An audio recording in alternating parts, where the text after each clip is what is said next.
स्वामी समर्थ. स्वामी समर्थांच्या भक्तांसाठी रोज करायची छोटीशी उपासना. रोज सकाळी उठल्यावर स्नान झाले की पहिला मनपूर्वक नमस्कार श्री स्वामी समर्थांना करायचा.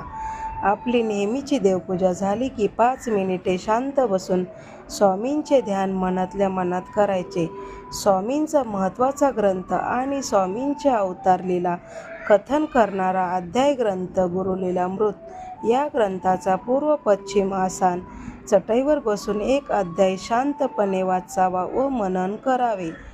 सकाळी नोकरी व्यवसायाच्या गडबडीत संपूर्ण एक अध्याय वाचणे शक्य नसल्यास गुरुलीलामृताचे 11 श्लोक पठण केले तरी स्वामींची मोठी सेवा होईल.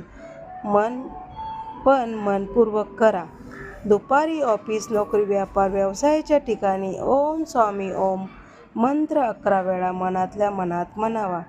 श्री स्वामी समर्थ. जय जय स्वामी समर्थ.